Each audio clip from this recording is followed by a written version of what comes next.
जय हिंद दोस्तों, स्वागत है आपका अपने YouTube चैनल में। तो क्या आप लोग मैथ में से परेशान हो चुके हैं और आप लोग को मैथ से बहुत ज़्यादा डर लगता है? तो आप लोग को डरने का बिल्कुल ज़रूरत नहीं है, ठीक है। यदि आप लोग का मैथ में ये वाला हाल होगा तो आज आप लोग को इस तरीका का हाल होने वाला, यदि ये वीडियो कंप्लीट करते हैं तो आज हम लोग इस वीडियो में 5 टिप्स लाए जो कि आप लोग को ये 5 टिप्स यदि आप लोग फॉलो करते हैं तो रामबाण ये साबित होगा। और ये जो टिप्स नंबर 5 है बहुत ज़्यादा इंपॉर्टेंट है, तो आप लोग वीडियो को कंटिन्यू करते रहिएगा। वन में बेसिक कॉन्सेप्ट क्लियर करो, जिसमें आता है हर चैप्टर का बेसिक समझो। मतलब कि यदि कोई भी चैप्टर आप लोग पढ़ रहे हैं तो उसका क्या बेसिक है उसे हम लोग को नॉलेज होना चाहिए, ठीक है। ऐसा नहीं कि यदि आप लोग डायरेक्ट क्वेश्चन सॉल्व करने के लिए चला जाइएगा तो आप लोग से क्वेश्चन सॉल्व नहीं होगा, ठीक है। तो हर चैप्टर का बेसिक समझो, जैसे कि सूत्र क्यों बना, कहां से आया। जैसे कि आप लोग से एक उदाहरण देते हैं कि a प्लस बी का होल स्क्वायर। यदि आप लोग को बहुत जगह पढ़े होंगे a square plus B square plus 2ab, लेकिन आपको यदि जानकारी होगा कि ये कहां से आया तो ये आप लोग को बहुत ज्यादा बेहतरीन होगा, ठीक है। तो ये भी आप लोग को जानकारी होना चाहिए कि a प्लस बी का होल स्क्वायर कहां से आया और कैसे आया, और हमें इन्हें बनाने के लिए क्यों जरूरी है, ठीक है।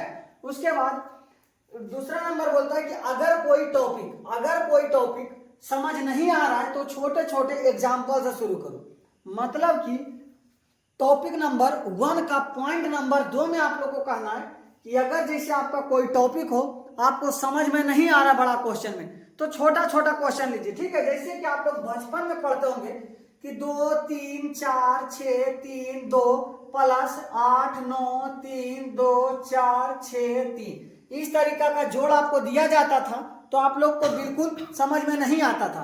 तो आपका टीचर तो क्या करते थे, तो पहले ये सिखाते थे 2 प्लस 2 बराबर 4, उसके बाद 6 प्लस 6 क्या सिखाते थे, तो 12, ठीक है। इस तरीका से आप लोग को बताया जाता था, तो आप लोग को अब भाग या गुना या जोड़ समझ में आ रहा होगा, ठीक है। उसके बाद देखते हैं तीसरा पॉइंट बोल रहा है कि एनसीईआरटी या स्कूल की किताबें को ध्यान से पढ़ो। मतलब यदि आपके पास कोई भी किताब हो मैथ में, ठीक है, यदि आप लोग को मैथ क्लियर नहीं होगा तो आप लोग कमेंट बॉक्स में बताइएगा, हम आप लोग को जरूर कमेंट में बताएंगे कि कौन सा बुक है बेसिक मैथ, ठीक है।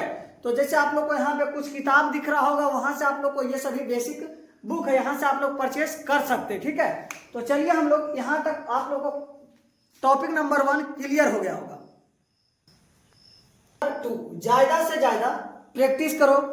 उसके बाद इसमें आता है कि रोज कम से कम 20 से 30 सवाल हल करो। मतलब कि आपको प्रतिदिन 20 से 30 सवाल को हल करना है, ठीक है। उसके बाद आता है सबसे पहले, जैसे देखिए आपको सबसे पहले इजी क्वेश्चन को सॉल्व करना है, उसके बाद उससे बड़ा, ठीक है, उसके बाद सबसे हार्ड, ठीक है। जो कि यहाँ पे हम लिखे इजी, मीडियम और हार्ड लेवल वाले क्वेश्चन को स्टेप बाय स्टेप क्लियर करो, ठीक है। उसके बाद आपका आता है प्रीवियस ईयर पेपर। मतलब कि कोई भी आप एग्जाम की तैयारी कर रहे होंगे तो उसका प्रीवियस ईयर क्वेश्चन रहता है, ठीक है।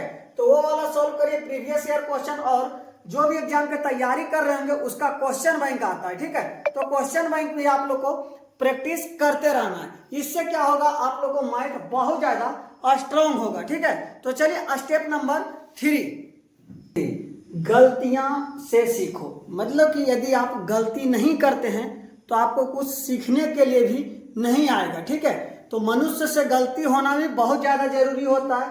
जैसे कि आप लोग को बोलता है कि जिस सवाल में आप अटकते हो, मतलब कि जो भी सवाल आप लोग से नहीं बन रहा है उसे लिख लो और दोबारा प्रैक्टिस करो। ऐसा नहीं कि ये वाला क्वेश्चन नहीं बन रहा है तो इसे हम लोग छोड़ दें, ठीक है। ऐसा आप लोग को गलती कभी नहीं करना है। यदि आप लोग को जो क्वेश्चन नहीं बन रहा है एक बार में, उसे लिख लीजिए, उसके बाद दोबारा आप उसे जरूर प्रैक्टिस कर लिएगा, ठीक है। उसके बाद आप लोग को दूसरा पॉइंट आता है कि फार्मूला कॉपी या एक छोटा सा चार्ट बनाकर रोज रिवाइज करो। मतलब कि जहाँ पे आपका स्टडी टेबल होगा वहां पे आपको जितना सारा फार्मूला होगा उसको चिपका दीजिए। उसके बाद आप लोग वहां से डेली के डेली रिवाइज करें। उससे क्या होगा कि आप लोग को फार्मूला भूलने का बहुत कम चांस बनेगा, ठीक है। तो ये सभी बात आप लोग को बिल्कुल ध्यान रखना है, और आई होप आप लोग को टिप्स नंबर 3 आप लोग को क्लियर होगा। तो चलिए हम लोग देखते हैं टिप्स नंबर 4।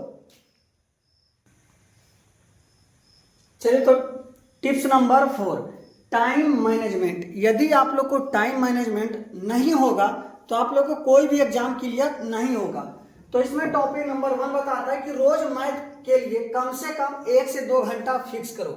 मतलब कि यदि आप लोग कुछ भी कोई भी विषय पढ़े या ना पढ़े, लेकिन आप लोग को जो भी विषय स्ट्रॉन्ग करना होगा उसे हम लोग 1 से 2 घंटा मैथ को प्रतिदिन आपको देना ही होगा, ठीक है। उसके बाद बोलता है हर टॉपिक के बाद 5 से 10 सवाल टाइमर लगाकर स्पीड टेस्ट करो।